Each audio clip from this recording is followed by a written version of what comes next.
Hey, you guys, this is Sunny, and the question that I'm looking at, which I've got, is does porn addiction qualify as cheating? Okay, interesting question again, and I would like to dive right into it. If you are not familiar with my work, then I'm a therapist based in Mumbai, India, and I help individuals and couples who are struggling with low self esteem, trauma, low self worth. I help them overcome this, become more calm, confident, more intimate, and comfortable with their sexuality. So that's what I do. Let's look at this question, which is, does porn addiction qualify as cheating? If you watched my videos up until now, then I do have a problem with that word.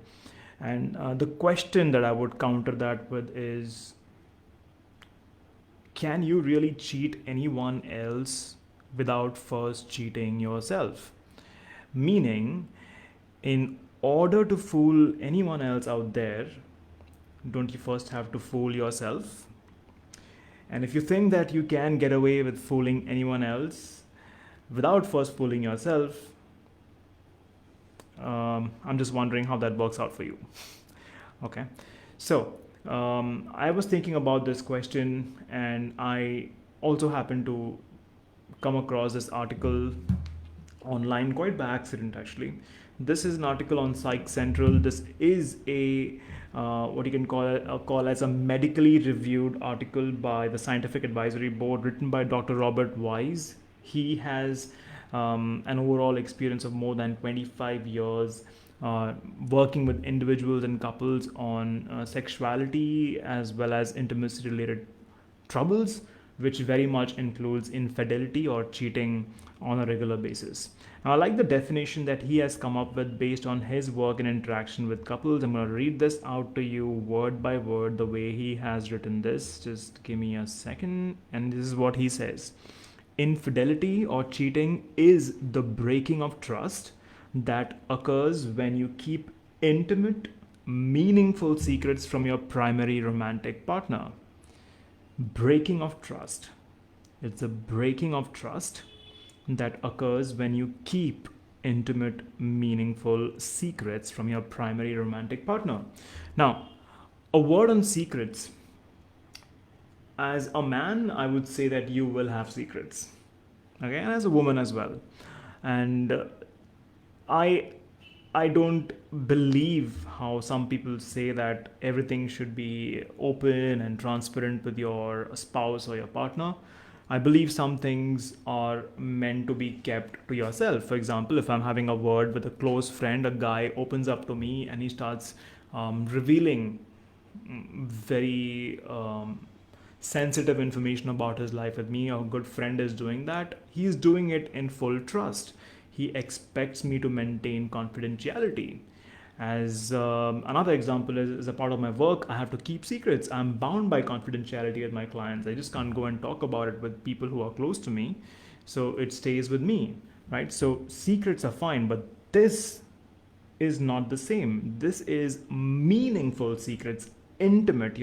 When you keep intimate, meaningful secrets, that's when you break trust.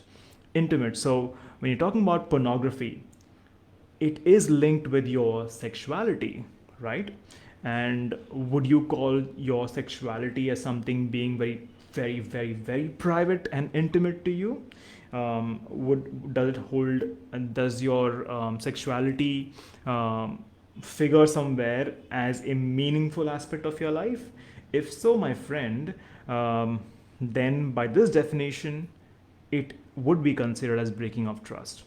Okay, and in any case, if something is kept to yourself and it is affecting your sexuality and you're keeping that part secret from your primary sexual partner, then there itself there is a split in your personality. There is a need to maintain that secrecy, and with that comes the pressure of trying to hide the information, pressure of or fear of being caught, and so many other things. What he says is very interesting. He says that Pornography itself is not the problem. That's a different subject for me. But this is what Dr. Weiss says. He says that it's okay as long as whatever your sexual behavior is, as long as two conditions are met. Number one, that your primary sexual partner is aware of what you're doing, and two, that he or she is consenting to what you're doing. Not settling, not giving up on you, but consenting. I'm going to read this verbatim for you so that it is clear. I don't want to project my paraphrasing on you. So here's what he says. Um,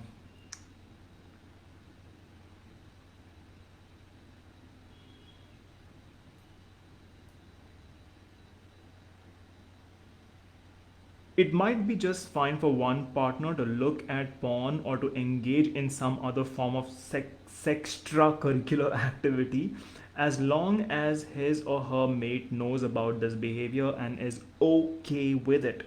On the other hand, if that partner is looking at porn or engaging in some other romantic sexual activity and keeping it secret, or his or her spouse knows about it but doesn't find it acceptable within the mutually agreed upon boundaries of that relationship, then the behavior qualifies as cheating.